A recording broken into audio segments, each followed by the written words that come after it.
Buenos días, buenas tardes, buenas noches a todas las estudiantes, los estudiantes del Diplomado Superior en Género y Cambio Climático. Es un gusto estar de nuevo con ustedes. Ya nos hemos visto en 2 ocasiones anteriores y en esta ocasión les voy a dar una clase que se titula Cumbres y Contracumbres Climáticas.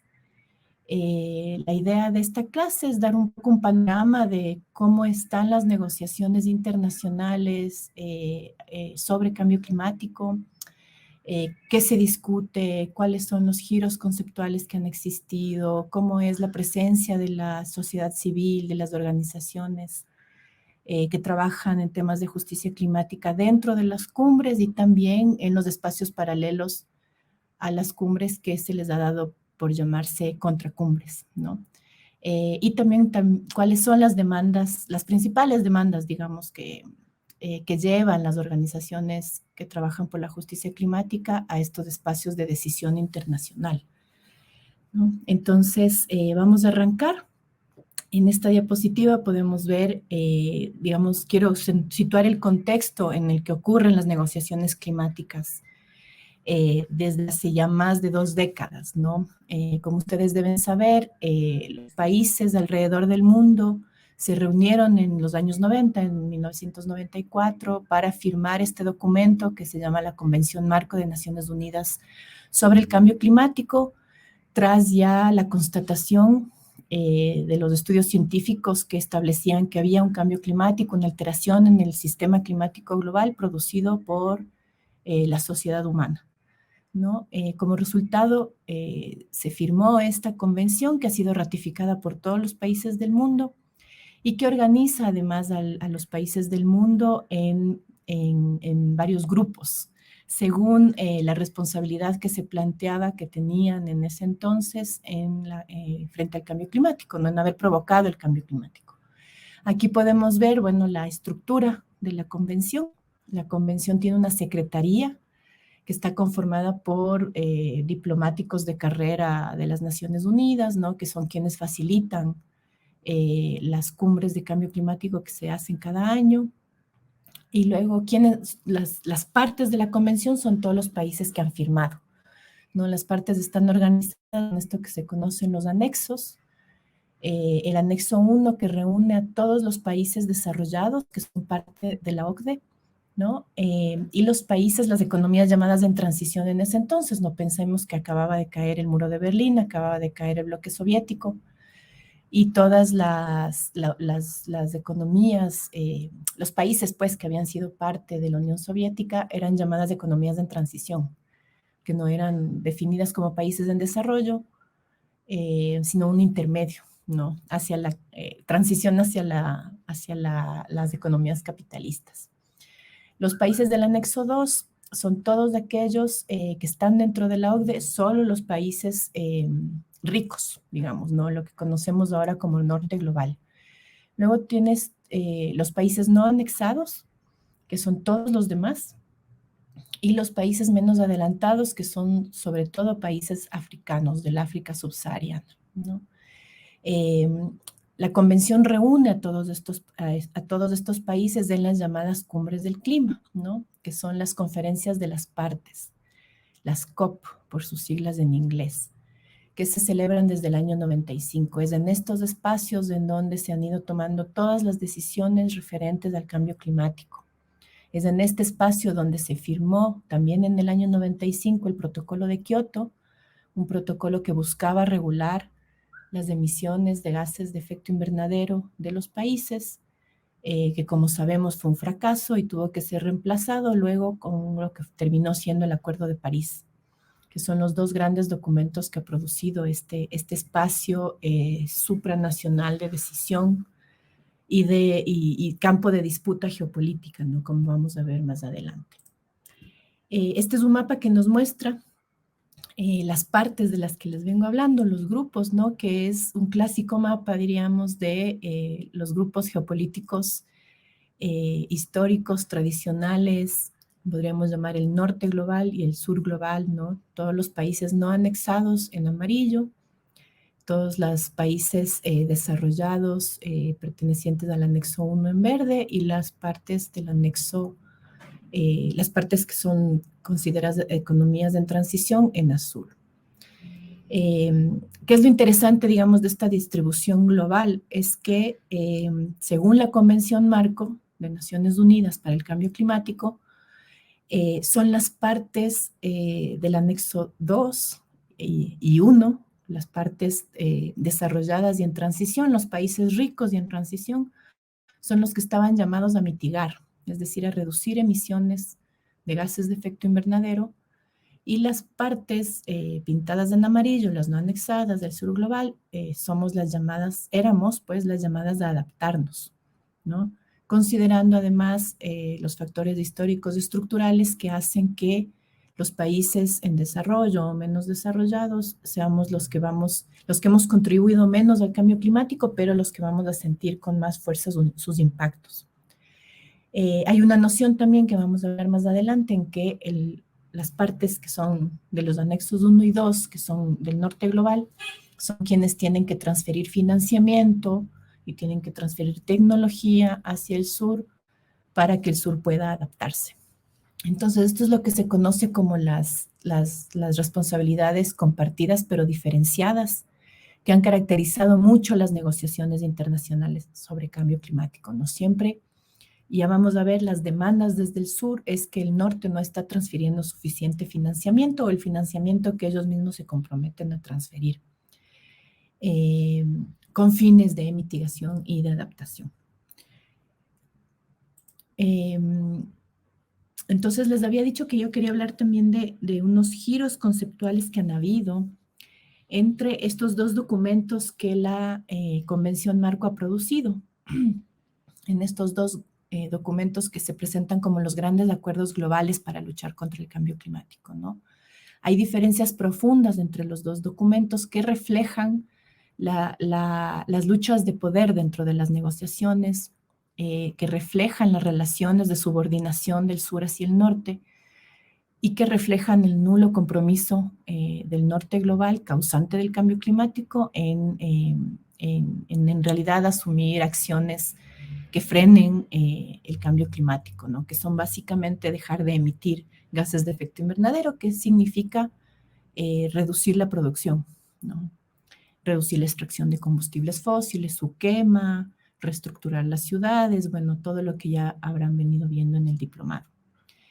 Entonces, ¿cuáles son los giros conceptuales que se han dado entre estos dos documentos? No pensemos el protocolo de Kioto que se firmó en el año 95, su vigencia era hasta el año 2012,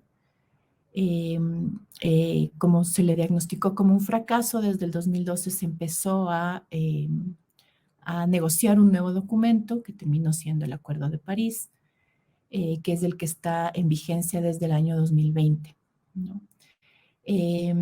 ¿Cuáles son las características? ¿No? El protocolo de Kioto era un acuerdo vinculante, es decir, los países tenían que cumplirlo, pero no tenía sanciones. Es decir, si la gente los países no cumplían el protocolo de Kioto, no pasaba nada. Recordemos que el protocolo de Kioto nunca fue ratificado por Estados Unidos, que es el país que más emisiones tiene. Entonces, desde ese momento, digamos, el protocolo estaba condenado al fracaso, ¿no? Si no involucra a la potencia más grande, a la potencia mayor en el mundo, digamos, nunca iba a lograr las metas que se había planteado, ¿no?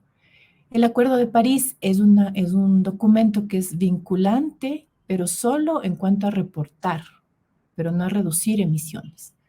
Es decir, los países están obligados a hacer sus informes sobre cuánto han reducido, cuántas emisiones de gases de efecto invernadero han reducido, pero no es vinculante en cuanto a reducir.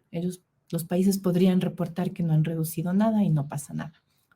Son acuerdos internacionales donde no hay capacidad de control, digámoslo así, ¿no?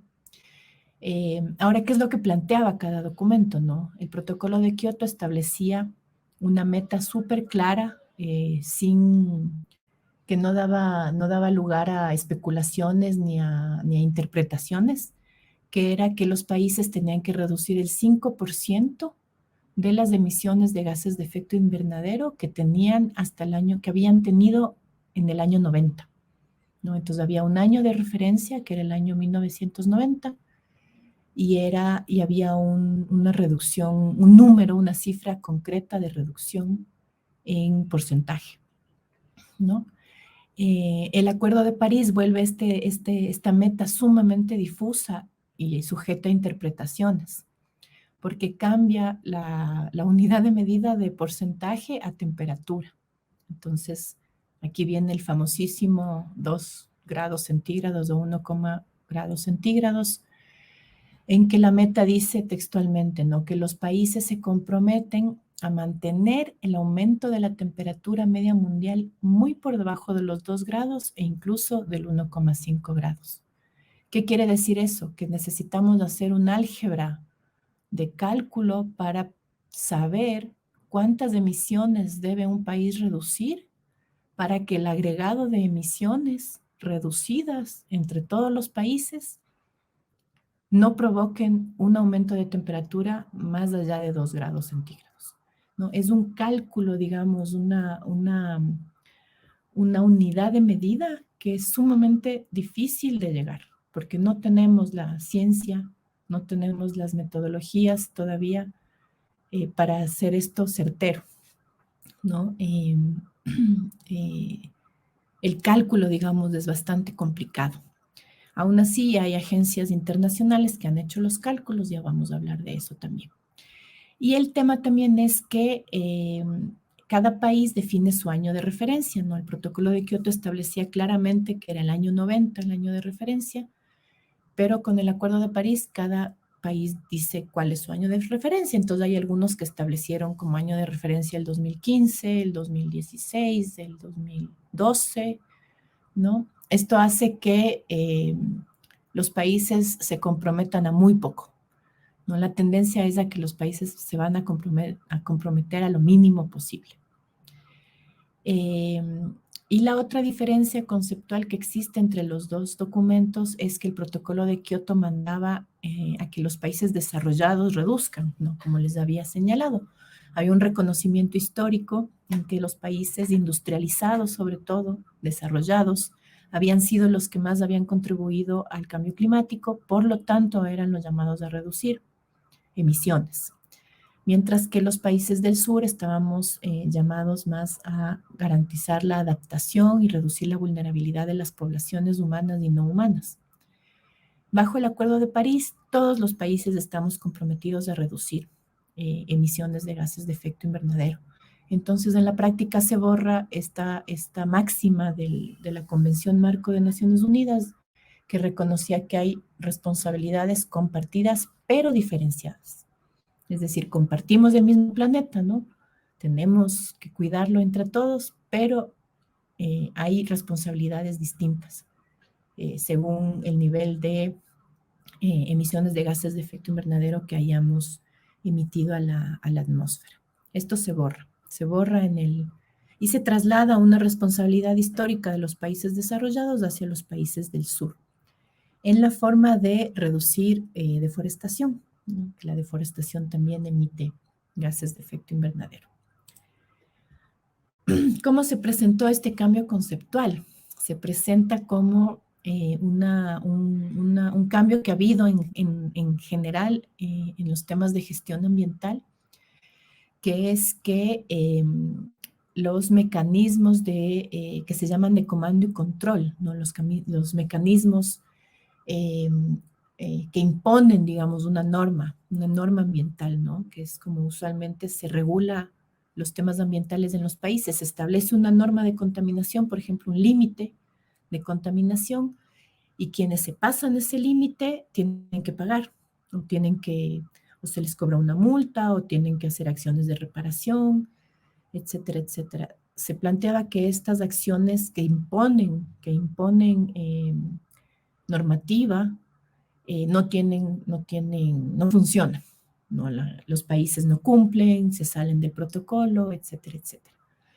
Entonces hay que pasar de estos mecanismos de arriba hacia abajo a mecanismos de abajo hacia arriba. Se lo presenta como un mecanismo democrático, un mecanismo que llama a la solidaridad y a la conciencia, ¿no? Entonces, ahora no es la Convención Marco como entidad internacional la que impone una norma de reducción de emisiones de gases de efecto invernadero, sino que son los países los que se autoimponen o adquieren el compromiso de reducción de emisiones de gases de efecto invernadero. En esta lógica de regular las emisiones desde abajo hacia arriba, ¿no? Desde los países hacia la Convención Marco. Esto es lo que se llama, los compromisos que adquieren los países se consolidan en un documento que se llama las Contribuciones Nacionalmente Determinadas, o NDC. Son documentos que preparan los países, envían a la Convención Marco de Naciones Unidas, que recoge los documentos y hace estos cálculos complicadísimos de que si sumamos todos los compromisos de reducción de emisiones de todos los países del mundo, alcanzamos o no alcanzamos esta meta climática de no permitir que la temperatura aumente en más de 2 grados centígrados.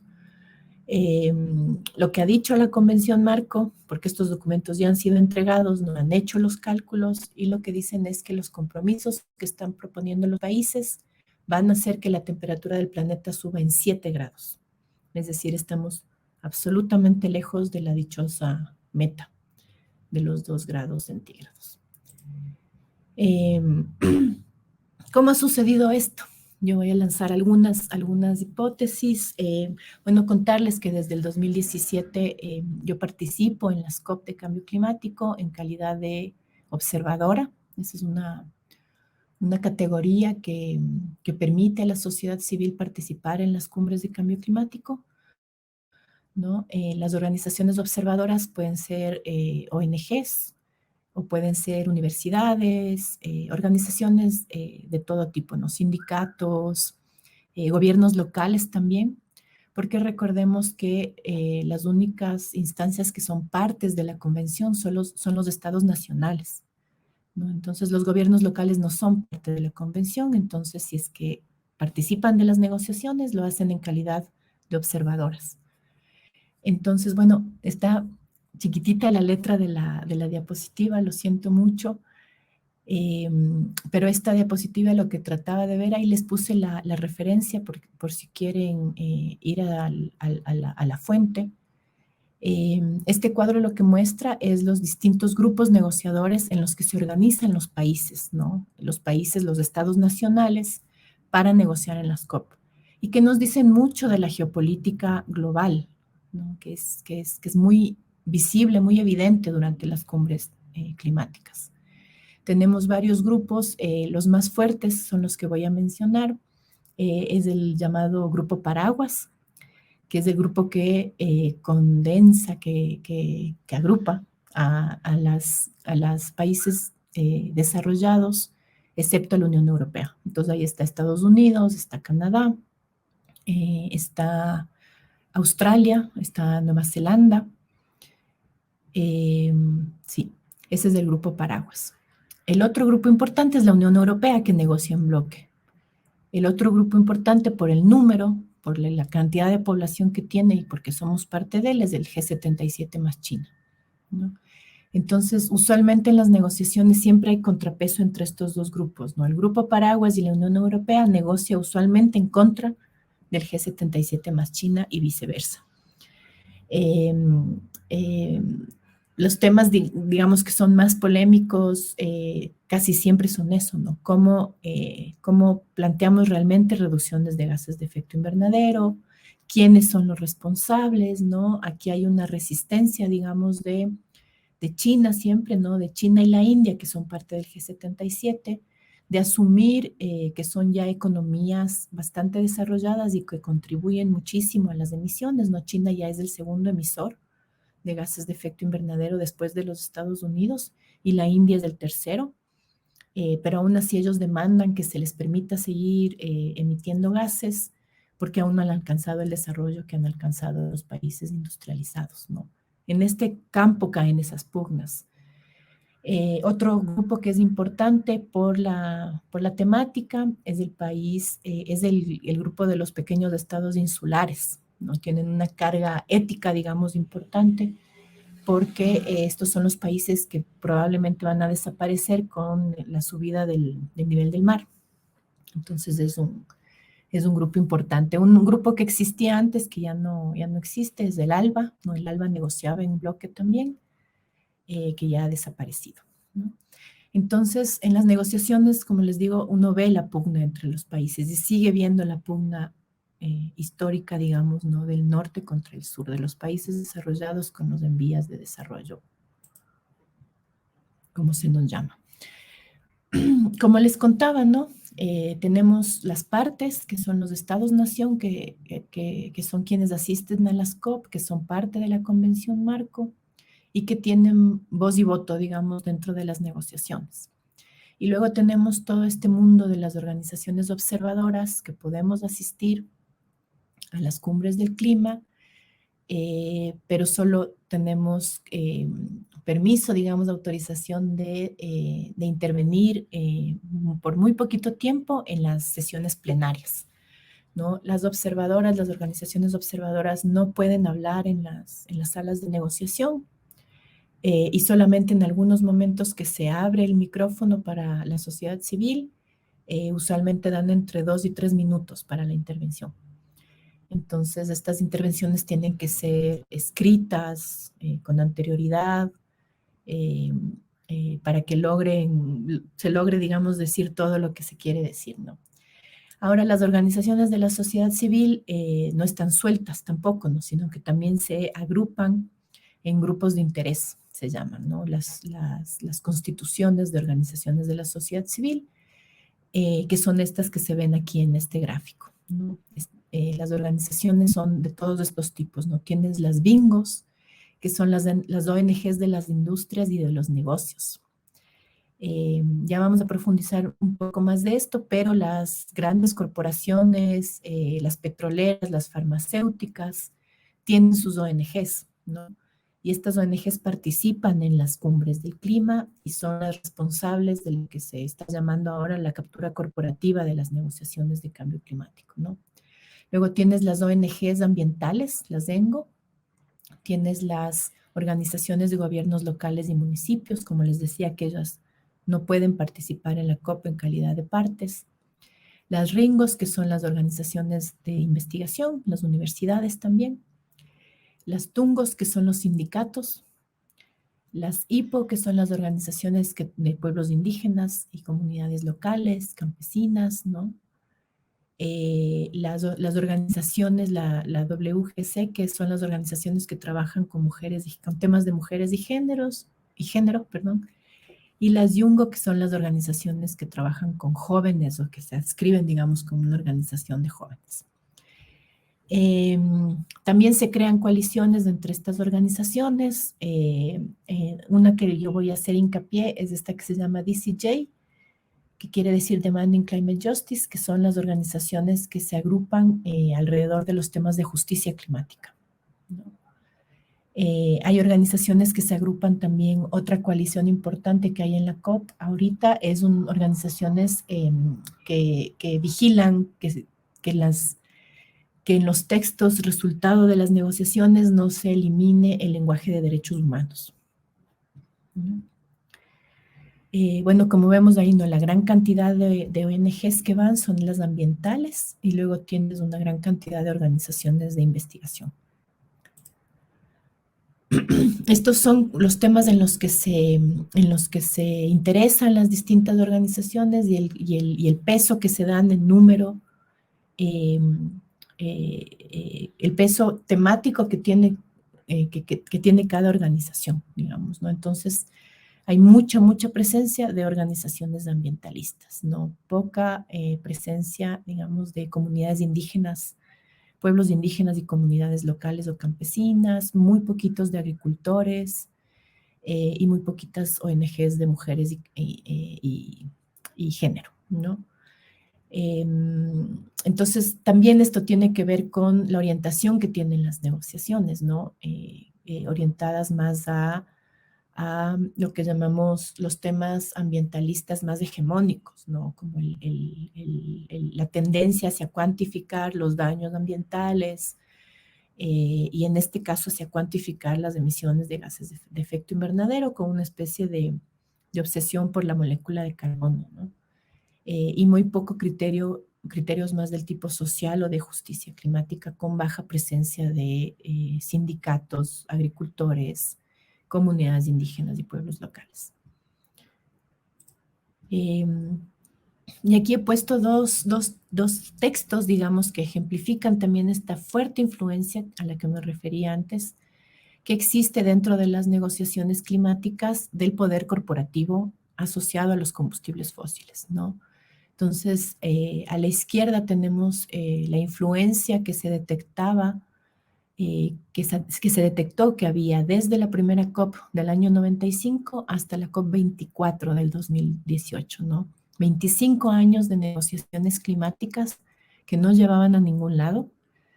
Y una de las causas que se plantean es esta fuerte influencia, fuerte presencia dentro de las COP de las corporaciones fósiles, ¿no? Que tienen la capacidad de dinero para enviar montones de gente a cabildear, ¿no? De negociadores que están, aunque no tengan voz, porque no son parte de los estados, tienen una capacidad muy fuerte de negociación en los pasillos de las COP, ¿no? En los eventos paralelos que hay cenas, hay lanzamiento de reportes, en todos estos espacios extra negociación.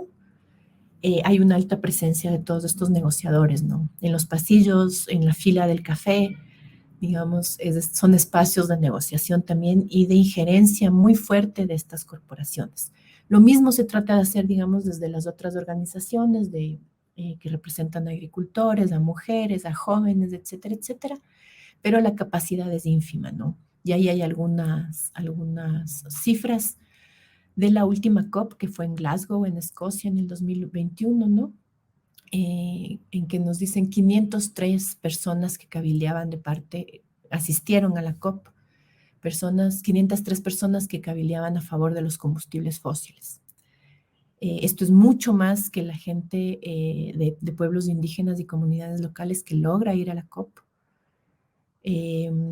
Y además se detectó que 27 delegaciones de Estados-nación incluían a personas relacionadas a los combustibles fósiles, ¿no? Como Canadá, Rusia y Brasil, es decir, parte de la delegación oficial, que deberían ir, por ejemplo, canciller, ministro de Ambiente, ¿no? Subsecretarios de Cambio Climático. Como parte de estas delegaciones oficiales se detectó gente afín a los combustibles fósiles, ¿no? Entonces hay una injerencia permanente del poder corporativo fósil dentro de las cumbres, lo que ha llevado a levantar campañas que se dice que saquen a los contaminadores de las COP. Ahora bien, ¿cuáles son las demandas de las organizaciones de justicia climática dentro de la COP, ¿no? Hay organizaciones, como les digo, que vamos de observadoras, que establecemos ciertas demandas dentro de la COP. Hay otras organizaciones que en cambio se quedan fuera de la COP, van a la ciudad donde ocurre la COP, pero organizan contracumbres desde donde se pretende hacer presión desde afuera, ¿no? Presión con acciones directas, pero también creando contracumbres, que son espacios de reflexión y de encuentro entre organizaciones de la sociedad civil, movimientos sociales de la justicia climática. Pero dentro de la COP, ¿cuáles son las demandas? No son todas, obviamente, yo he escogido algunas para trabajar aquí, que me parece que pueden ser de interés, ¿no? Entonces, el primero es relacionado a lo último que estaba señalando, la primera demanda es que se viene planteando ya desde la COP22, que fue en Marruecos. El G77 más China, que estaba en ese entonces liderado por el Ecuador, presentó una petición a la Secretaría de la Convención Marco, pidiendo que se transparenten los conflictos de intereses de las organizaciones observadoras. ¿Qué quiere decir esto? ¿No? Que se transparente cuáles son las fuentes de financiamiento y los objetivos de negociación de las organizaciones que van como observadoras, teniendo el foco, digamos, de esta petición eran las llamadas bingos, ¿no? Que son las ONGs de las corporaciones. ¿Cuál era la estrategia? Digamos que si las organizaciones observadoras transparentan sus intenciones, se iba a revelar que existía conflicto de interés, porque no puede haber una organización presente que representa a la ExxonMobil, por ejemplo, una petrolera, cuando la Convención Marco de Naciones Unidas para el Cambio Climático lo que está intentando es regular a las petroleras, ¿no? Ahí se revelaría un conflicto de interés y haría que esta ONG relacionada a la ExxonMobil salga de las negociaciones, se le prohíba la entrada. Esto no ha prosperado mayormente, ha habido un cabildeo muy agresivo en contra de esta resolución por parte del Grupo Paraguas, que les contaba que agrupa a los países más ricos, excepto la Unión Europea, junto a la Unión Europea, ¿no? Entonces la sociedad civil empezaba a hablar cada vez más de que existe una captura corporativa de las negociaciones, que por eso no se avanza en establecer metas climáticas más claras, en establecer sanciones, una acción climática real, ¿no? Y tiene que ver con concretamente, con esta presencia de lobistas, de cabildeadores asociados a las empresas que se está tratando de regular. Hay mucha presencia también de farmacéuticas y de otras corporaciones grandes tipo Coca-Cola y etcétera, ¿no? Que lo que hacen es bloquear cualquier resolución que intente disminuir el uso de combustibles fósiles, por ejemplo, en el caso de las petroleras. También hay una fuerte presencia de organizaciones asociadas a la energía eh, nuclear, ¿no? Que ha logrado que se plantee que la energía nuclear es energía limpia. Ahí vemos, por ejemplo, una foto de una demostración en la cumbre, en la COP 25, en donde se dice, no, la gente y no los contaminadores, que la gente debe estar presente en las COP y no los contaminadores. Y esta otra campaña que dice, hagámosles pagar a los grandes contaminadores por la contaminación que están generando. La otra gran demanda que se hace dentro de la COP es el financiamiento climático, ¿no? El financiamiento climático, como les había comentado brevemente, es un compromiso que se adquiere ya en la Convención Marco de que el norte global transfiera dinero hacia el sur global, se supone por concepto de deuda ecológica, ¿no? Como el norte global ha contaminado la atmósfera, lo justo es que transfiera dinero al sur global para que el sur global pueda prepararse para el cambio climático. El compromiso que se estableció en el 2015, se estableció este compromiso de transferir 100 billones de dólares al año hasta el 2020. En el 2020 se evaluó y no se había transferido ni de cerca esa cantidad y se volvió a renovar el compromiso de que entre el 2020 y el 2025 debían transferirse otra vez 100 billones de dólares al año, ¿no? Y en Glasgow se firmó un acuerdo en que decían que se van a poner al día con todo el dinero atrasado hasta el 2030. Veamos cómo está el tema de financiamiento. Este es un gráfico que nos muestra en la parte azul todo el dinero que se ha transferido entre el 2011 y el 2020, lo que se ha transferido anualmente. Como ustedes ven, llega alrededor de es como 630 billones al año, millones, perdón, 630 millones de dólares al año. O no al año, digamos, el último año, el 2020, se registró que se había transferido 630 millones de dólares al año. Bastante lejos de la meta, ¿no? Ahora lo que se ve en la línea sólida, es lo que calculan ciertos consultores que se necesitaría para realmente lograr la meta climática de no aumentar la temperatura en más de 2 grados centígrados, ¿no? Entonces podemos ver la diferencia. Se calcula que debería llevarse en el 2040 a un promedio de transferencias de 6.000 billones al año, ¿no? La diferencia es abismal. En este gráfico se ve. Este otro gráfico nos muestra, en cambio, otra problemática del financiamiento climático, y es que el financiamiento que se transfiere no es en forma de deuda ecológica, no está reconociendo la deuda ecológica, ¿no? Que serían transferencias sin requisitos, sin cuestionamientos del norte hacia el sur. ¿no? Y además en forma de fondos no reembolsables, ¿no? Esa sería la lógica de un reconocimiento de deuda ecológica. El norte ha extraído recursos naturales desde del sur, desde el siglo XIX, realmente desde la colonia en América Latina. Esta continua extracción de recursos ha producido una serie de impactos en nuestros países y generó la posibilidad de Europa, por ejemplo, de arribar a su revolución industrial y desarrollarse, ¿no? Ese sería el reconocimiento de la deuda ecológica. Entonces, el norte reconoce esa deuda y transfiere dineros al sur para su bienestar, para su creación de bienestar. Sin embargo, lo que se ve en este gráfico es todo el dinero que se mueve por temas climáticos, ¿no? Y lo que nos dicen es que solo el 6% del dinero que se ha movido por cambio climático corresponde a fondos no reembolsables, ¿no? El 88% del dinero que se transfiere del norte, que se transfiere en general, que se moviliza, se dice, ¿no? En cambio climático, para cuestiones de cambio climático, es deuda, ¿no? Los países nos endeudamos para llevar adelante proyectos de cambio climático. Entonces, esto, claro, digamos, tiene una serie de consecuencias, ¿no? Los países seguimos siendo subordinados ahora vía el instrumento de la deuda y el norte no está reconociendo su propia deuda ecológica.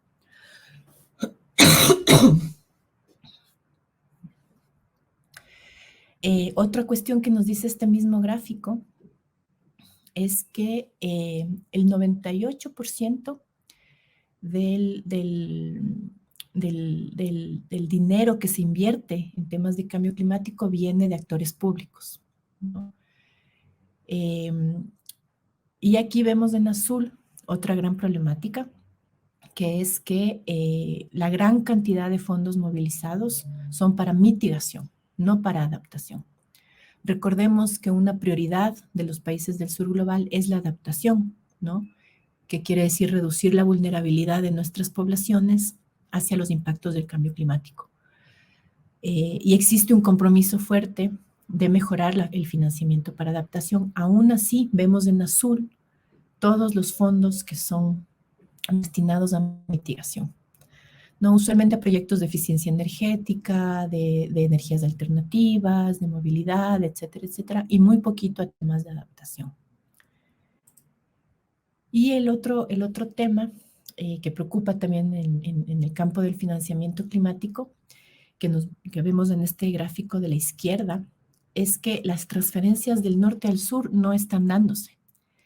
La mayor parte del financiamiento que se moviliza en los países ricos de la OECD, de la OCDE, ¿no? Se queda en la misma OCDE. Es decir, empresas del norte global que transfieren usualmente, lo que dice el reporte, no es empresas del norte global que transfieren a sus filiales en el norte global fondos para eficiencia productiva, por ejemplo, ¿no? Eficiencia energética, mejoras en la cadena de producción que provocan reducción de emisiones de gases de efecto invernadero, financiamientos en movilidad, ¿no? Pero es dinero que se queda en el norte. Solamente esta pequeña porción que se ve en azul, de 93 billones, es lo que se transfiere del norte hacia el sur, ¿no? Entonces, no está habiendo tal reconocimiento de deuda histórica ecológica. Y luego, sí, el grueso, digamos, del financiamiento que se está haciendo en el sur, de inversión que se está haciendo en el sur, viene de los propios países del sur.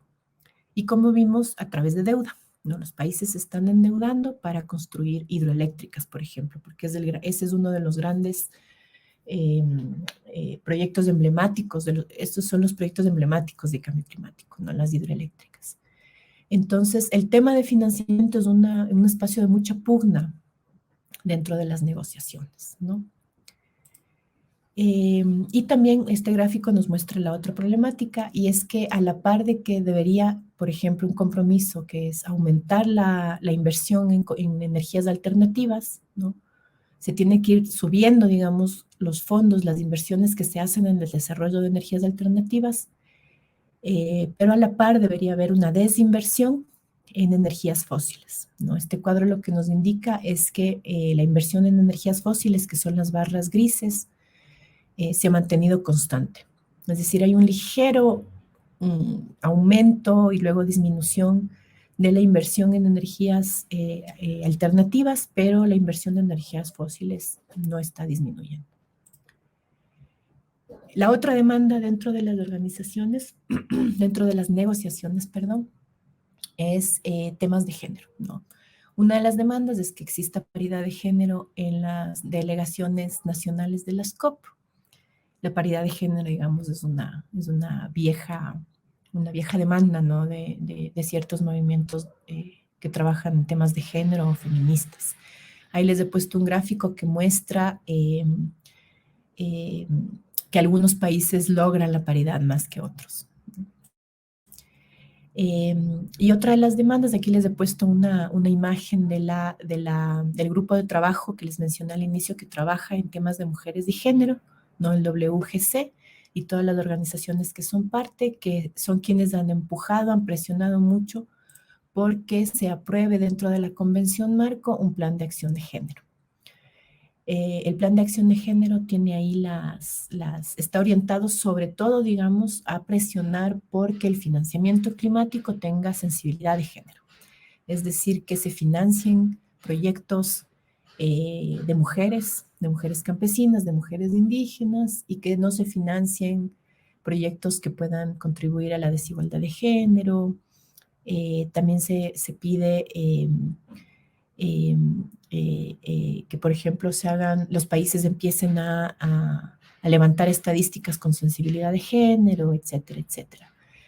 Si recuerdan el diálogo que mantuvimos con Miriam Lang en una clase anterior, nosotros hacemos una crítica hacia estos documentos, ¿no? Y hacia este enfoque de género dominante dentro de las negociaciones. Entonces, les pido que se refieran de nuevo a ese diálogo para profundizar en este tema.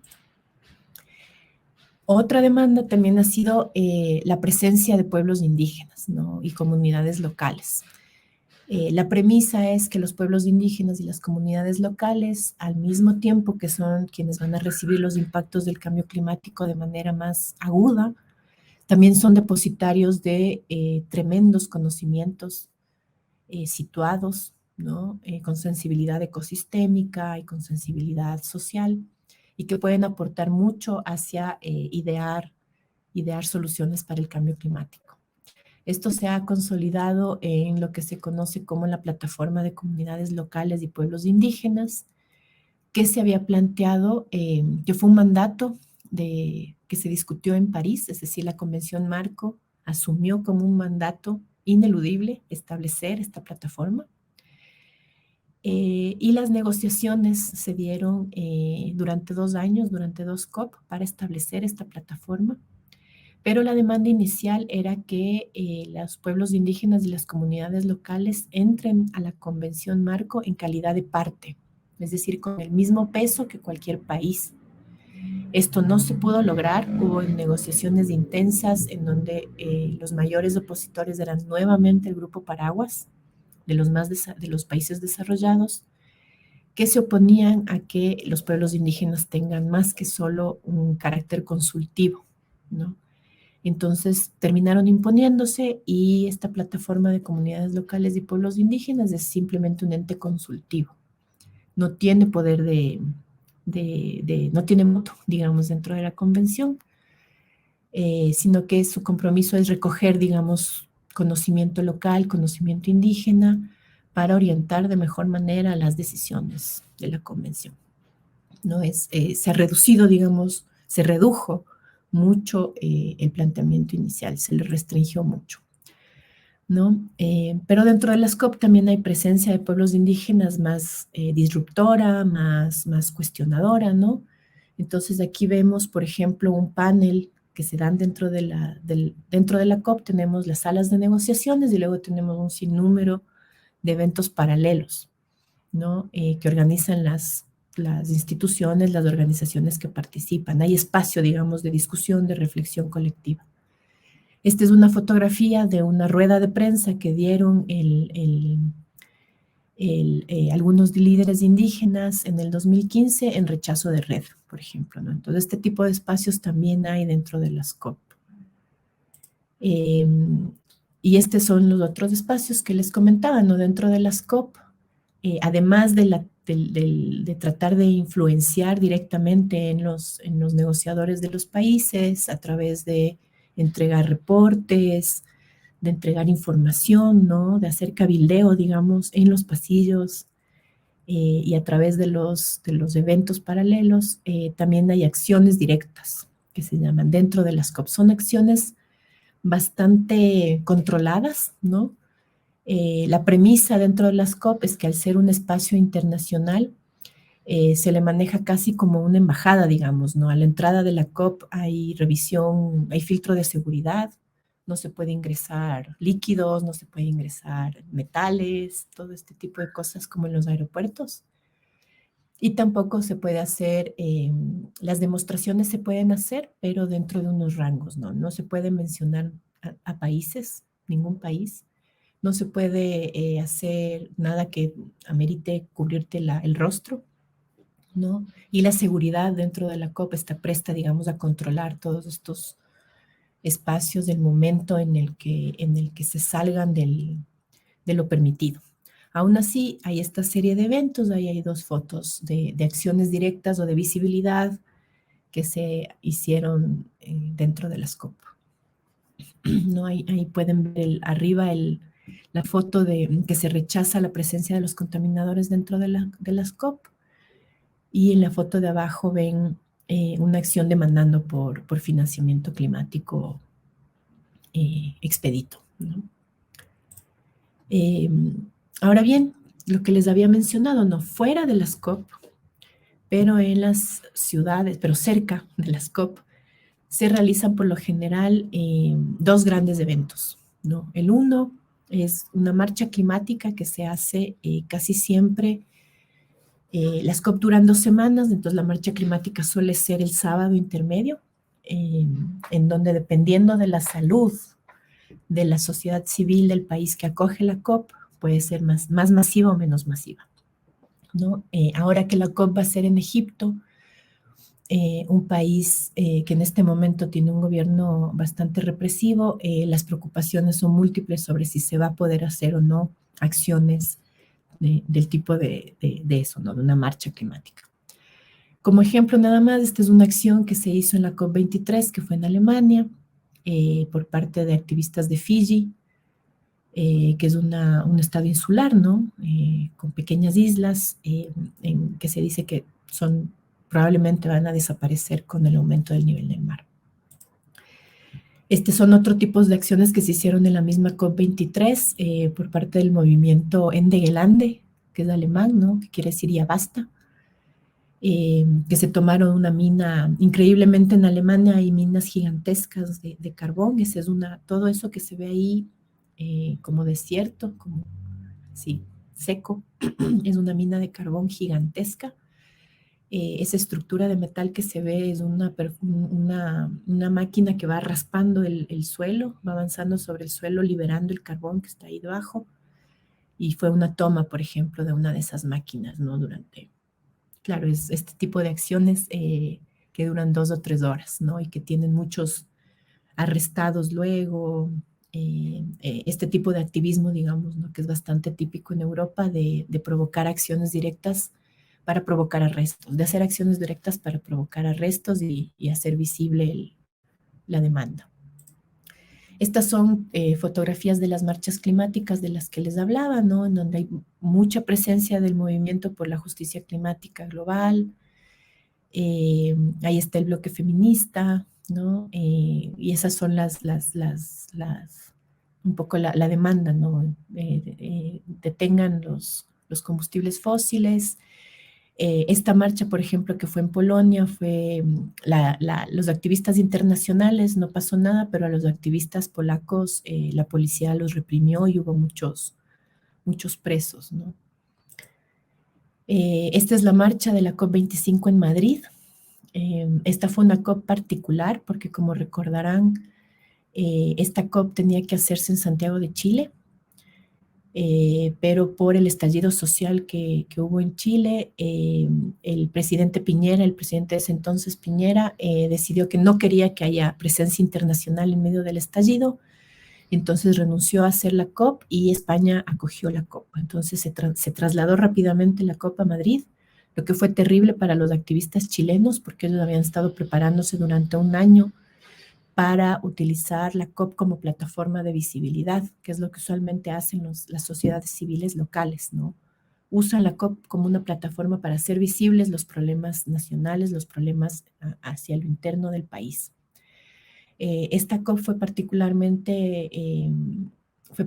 también porque hubo fuerte represión dentro de la COP, dentro del edificio de la COP, ¿no? Y esa fotografía que vemos a la izquierda son activistas que fueron expulsados del recinto de la COP eh, en medio del invierno, además, ¿no? De una forma agresiva. Y estas son imágenes de la última COP en Glasgow, ¿no? Parodias, digamos, hacia los supuestos acuerdos a los que llegan los países, al protagonismo del Reino Unido, como fue en Escocia la COP, pero señalándoles, ¿no? Que no están haciendo ningún compromiso, que ellos son los responsables, y etcétera, etcétera. Estas son las demostraciones fuera de la COP. Y ya para terminar, quería hablar del espacio de las contracumbres, ¿no? Que son espacios sumamente interesantes porque son un encuentro, digamos, de las organizaciones de la sociedad civil, de los movimientos sociales, que más o menos confluimos alrededor de las ideas de la justicia climática, de la transición justa, del respeto a los derechos humanos, etcétera, etcétera. Entonces son espacios donde hay igual, ¿no? Talleres, conferencias, lanzamiento de reportes y un espacio para hacer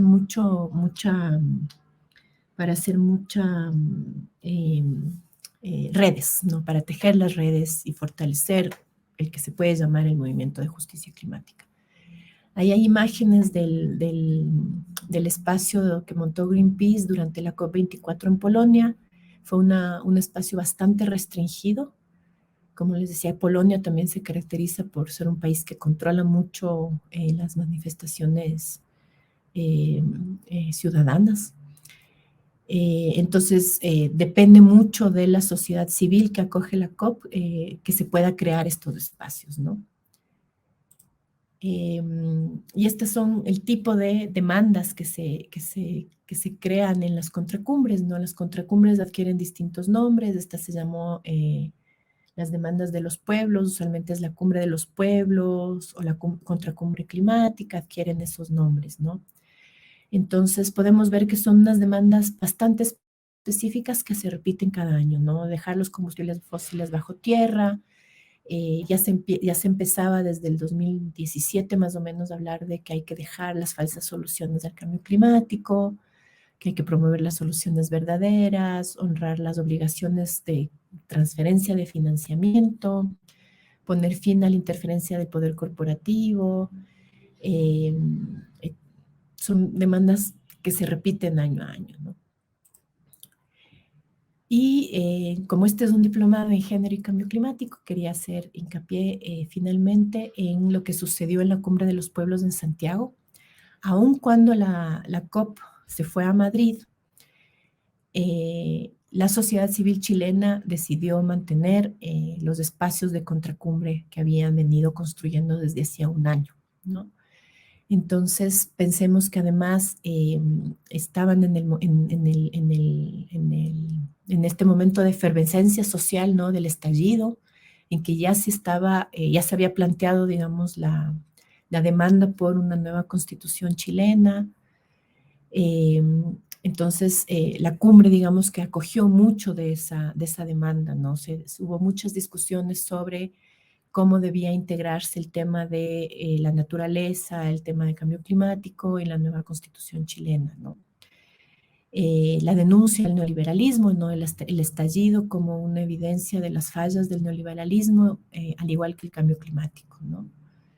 el tema de que hay que reconocer a los saberes locales, los saberes indígenas y darle su justo lugar en la COP, ¿no? Y también temas como trabajo, ¿no? Alrededor de por ejemplo, de la transición ecológica, ¿no? La transición energética tiene que generar empleo, tiene que generar trabajo, es otra de las demandas, ¿no? Y también, claro, todo lo que está alrededor de la denuncia de los extractivismos de combustibles fósiles y, por ser el caso chileno, por supuesto, el cobre y su relación con la transición energética, perdón.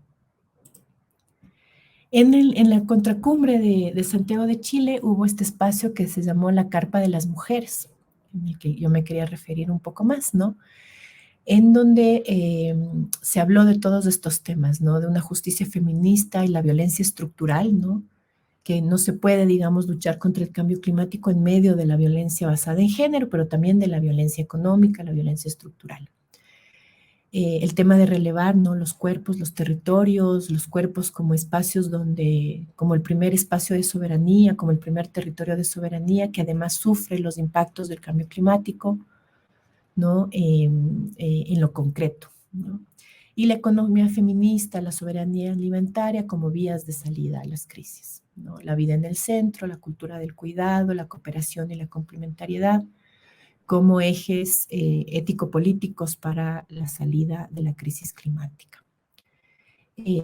Ahí se he tratado como de establecer, ¿no? Los ejes que estarían alrededor de una justicia climática feminista, una denuncia al capitalismo extractivo, neoliberal, en poner en el centro el trabajo, no solo el trabajo de cuidado, sino el trabajo asalariado, el tipo de trabajos, el tipo de empleos que deberían generarse, el tipo de empleos que deberían desaparecer en un escenario de transición justa, ¿no? Y el tema de la violencia estructural también. Por ejemplo, también por la efervescencia social, ¿no? Durante la contracumbre se hizo varias veces la coreografía de las tesis que ustedes recordarán, ¿no? Que denuncia la violencia sexual. La Carpa de las Mujeres fue un espacio que se mantuvo durante la contracumbre, que lo sostuvo además los movimientos feministas chilenos, la Marcha Mundial de las Mujeres, por ejemplo, ¿no? El Movimiento de Agua y Territorio, el MAT de Chile. Gracias, digamos, a esa efervescencia social, esa efervescencia feminista, logró sostener este espacio con charlas, con presentaciones artísticas, con mucho, mucho diálogo feminista, ¿no? Y esta fue parte de la declaración de la Carpa de las Mujeres, ¿no? En reconocer que las mujeres luchan en la primera línea contra los extractivismos, por la soberanía alimentaria, en defensa del agua, etcétera, etcétera. Reconocer los impactos diferenciados por género del capital, denunciar la violencia estructural, ¿no? Y recoger los feminismos populares, los feminismos indígenas, campesinos, etcétera, etcétera. Les dejo aquí finalmente con imágenes de lo que fue esta contracumbre climática en Santiago de Chile, un espacio sumamente enriquecedor, un espacio en donde confluyó además organizaciones diversas por la justicia climática de América Latina, con esta idea además, ¿no? De que las cumbres climáticas son un espacio en que ayudan a las sociedades civiles nacionales a visibilizar las realidades que viven, son una plataforma internacional que sirve de todas formas, aunque las negociaciones sean un fracaso, los espacios de contracumbre y de presencia de la sociedad civil sirven para visibilizar lo que está pasando en los distintos países. Por ejemplo, ahora en Egipto estamos, digamos que se está levantando muchísima conciencia, mucho conocimiento sobre la situación de persecución y de extremo control de parte del gobierno egipcio a los activistas, a las activistas por los derechos humanos, por la justicia climática, ¿no? Entonces, está habiendo visibilidad, digamos, sobre esta realidad del pueblo egipcio. Y eso, por supuesto, levanta solidaridad internacional, da un respiro a muchos de los activistas porque logran hacer visibles sus causas. Entonces, digamos que son momentos de eso, ¿no? De convergencia de los pueblos, de convergencia de las organizaciones, de oportunidad para tejer para el futuro, seguir tejiendo las luchas. Espero, bueno, que haya estado más o menos clara la exposición. Eh, Me alegra haber estado esta tarde con ustedes, noche, mañana, cuando sea que estén viendo este video, y les deseo la mejor de las suertes y hasta luego.